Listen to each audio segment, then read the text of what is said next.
Hello, Elk Grove Unified students, families, and staff. I'm Santi Pinkerton, Communications Director for the Elk Grove Unified School District. And I'm Sandeep Dosanjh, also from the Elk Grove Unified Communications Department. Together, we are here to bring you another episode of EGU News. So the purpose we almost got that right. the purpose of this show is to keep you informed of important news, services, and developments during the COVID-19 school closures. During the course of the school closures, we will provide regular EGU News broadcasts on our YouTube channel. So please click on subscribe at youtube.com, Elk Grove Unified.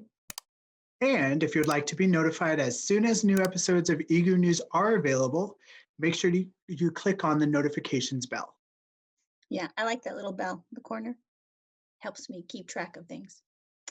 So in Elk Grove Unified, we stand up for each other, even if it has to be 6 feet apart. And as you can tell, Sandeep and I are now 2 days into 16 miles apart.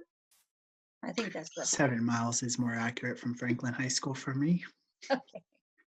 Today, the Sacramento County Office of Education announced that the Sacramento County Public Health order to close buildings at schools to the public will be extended to at least May 1st, 2020 at the earliest. Right. So that means today I watched the newscast.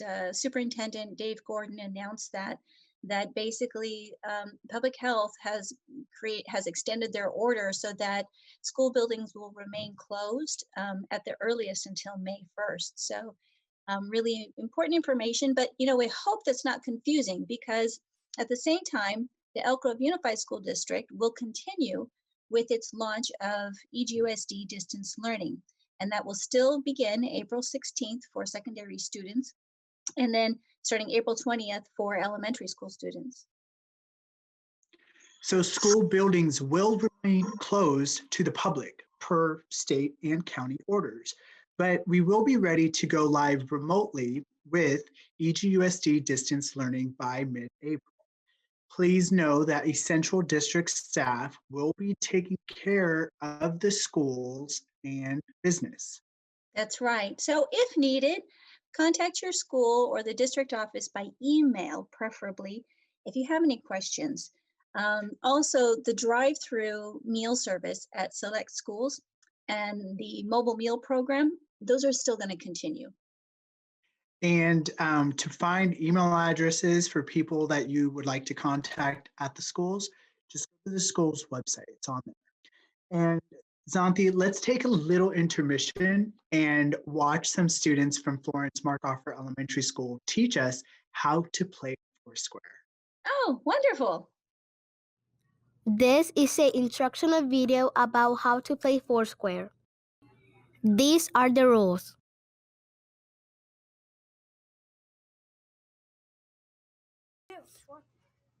Rule number 1, there are 4 squares: square A, square B, square C, and square D. Each person have to be in it.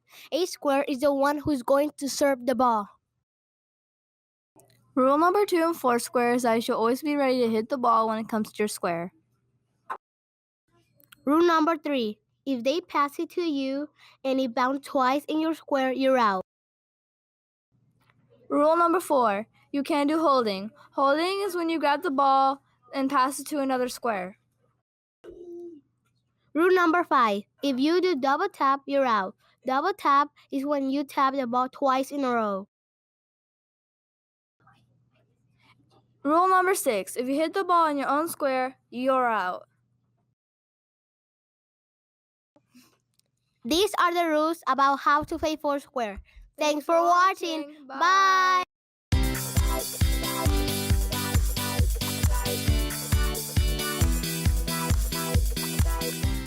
Well, that was a great lesson.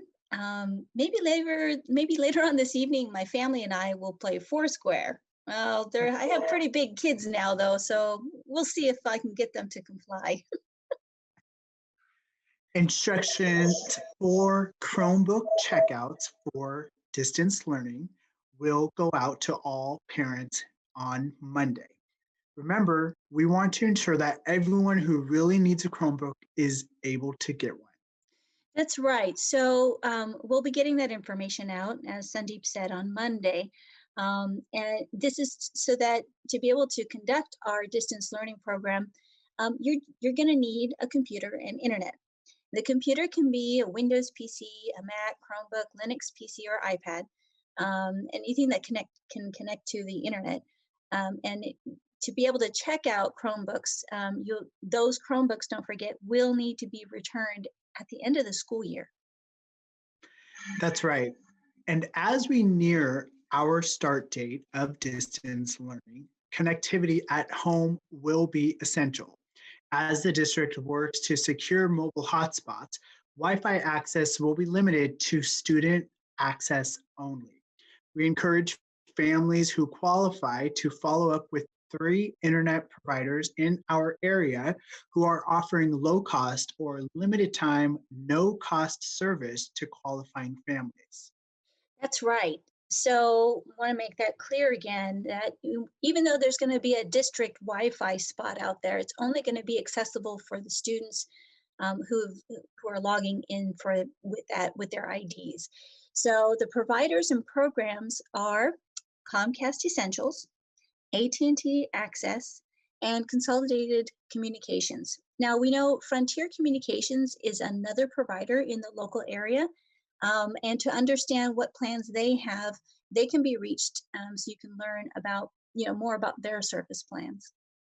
So to learn more about local providers with discounts for families that qualify, visit www.egusd.net/COVID-19 and click on Internet Access Resources for Families in the right column.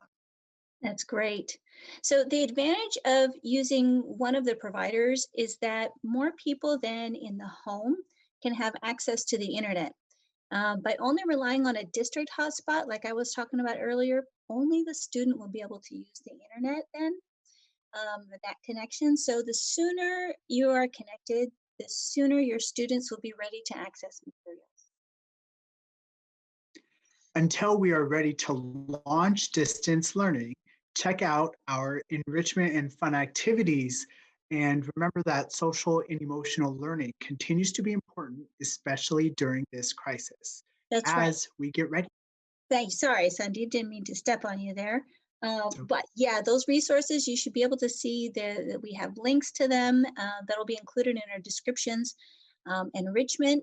Oh, and I wanted to remind people in that list today, we added the free advanced placement review courses that are there. That's for enrichment. They have a wonderful YouTube channel that they've opened up for students to be able to go in, and if they want to do review right now for their AP exams, they can do that. That would be great. Also, we added today the Khan Academy, again, as enrichment opportunities for students. I have to say, even when I was taking some tests a couple of years ago, I had to brush up on my algebra. Khan Academy was awesome. So there was really good enrichment tools that the whole family can enjoy and use during this time. So here's a couple of quick reminders about our distance learning launch timeline. So again, you should be able to see this on your screen, but I'll run through it. March 25th through April 3rd, we're all doing distance learning preparation. April 6th through April 10th, spring break. It's a non-instructional week. April 13th through April 15th, again, distance learning preparation. April 16th through May 29th, secondary instruction goes live with distance learning. Then April 20th through May 29th, elementary instruction goes live with distance learning. And what's the last date? May 29th, 2020 is the end of the school year for all Elk Grove Unified students. Awesome. Well done. Coming soon, Elk Grove Unified will send out communications on what a day of EGUSD distance learning will look like, with information about expectations for students, daily schedules, and other unique changes specific to distance learning. Yeah, it'll be really interesting to see, because it's not going to be the same as being inside a physical classroom. So I'm looking forward to learning about how we can do distance learning and what it's going to mean and what kind of changes are going to take for your regular day. So with internet usage, one of the things to be mindful of is that students need to stay kind. And students from Toby Johnson Middle School talk about cyberbullying. Let's listen. I'm walking by this girl right now. She's so ugly.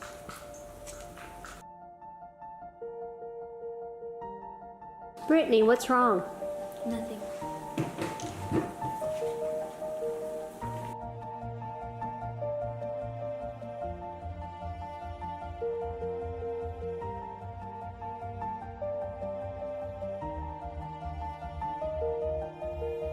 If you're being cyberbullied, you can get help at bestrong.global.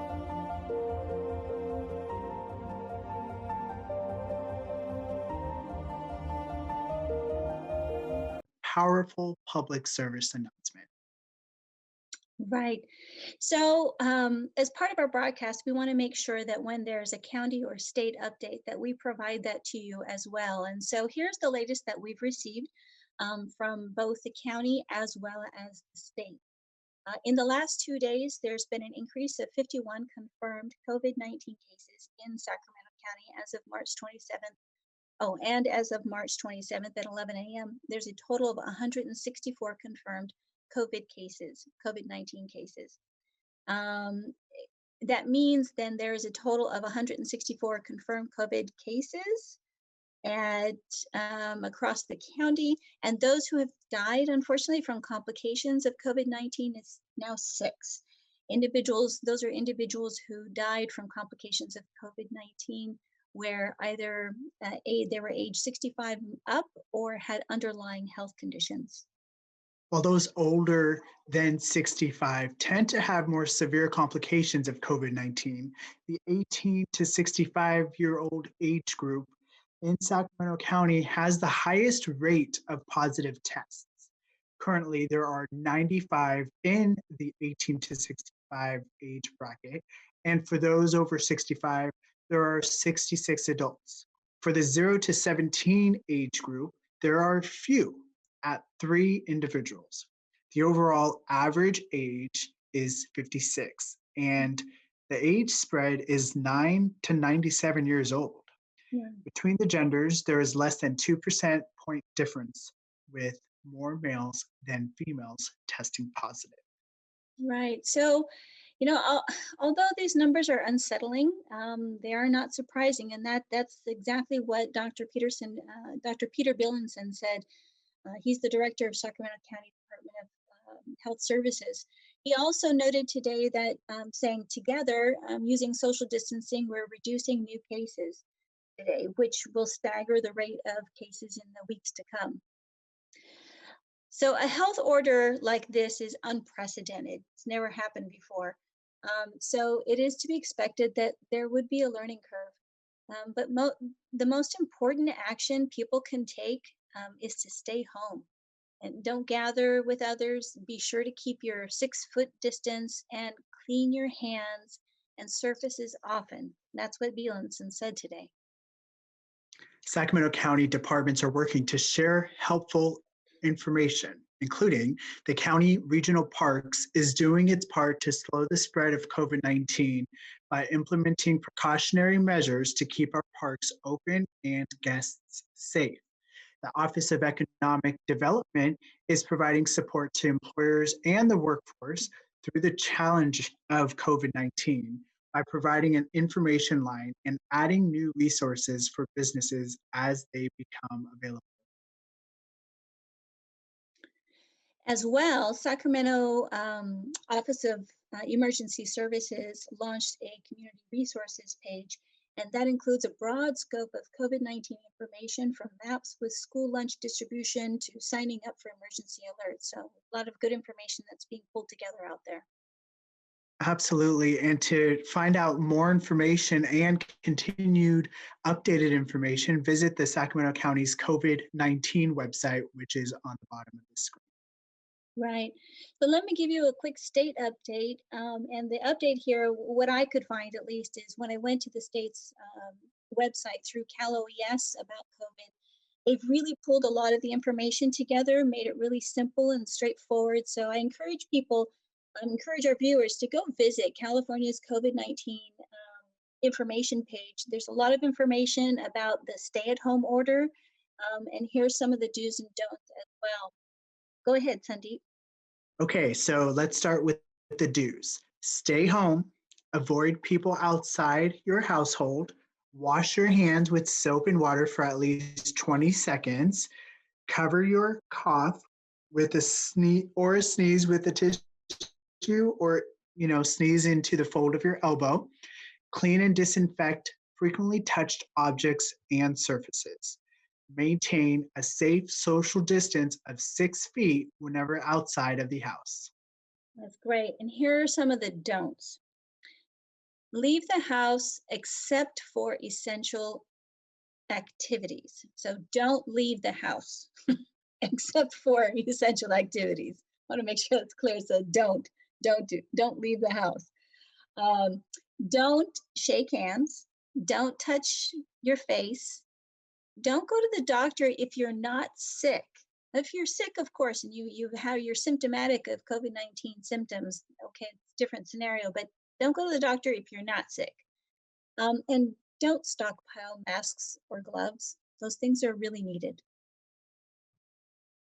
And now here are the latest numbers related to COVID-19. As of 2 p.m. on March 25th, 2020, there are over 3,000 positive cases and 65 deaths in California. Approximately 77,800 tests have been conducted. This includes the latest number California has received from commercial and private labs that are conducting the tests. At least 20,386 results have been received, and another 57,400 are pending. And you could see the latest information on the data of testing from the California Department of Public Health. Thank you, Sandeep. And thank you everyone out there for your support. Keep up with our daily communications. They're available online. We post them online at www.egusd.net. And don't forget, we do have that drive-through grab-and-go meal service. And just this afternoon, we added 3 additional school sites: Marion Mix Elementary School, Irene B. West Elementary School, and Roy Herberger Elementary School that will be distributing meals with drive-through grab-and-go meal service. Awesome. And there are tons of activities that you may do at home, and you can visit our EGUSD Family Resources page to find out more information on those activities. And don't forget that daycare provider information can be found at the CDI/CDC and Champions website, at those providers' websites. That's right. Sometimes I think some parents may think that we run CDI, we run the daycare, and we don't. We partner with CDI, or also known as CDC, as well as Champions, to run those daycares. And I just have to say, they're doing an awesome job. They have protocols in place to maintain the distancing that's prescribed by the state and by the county.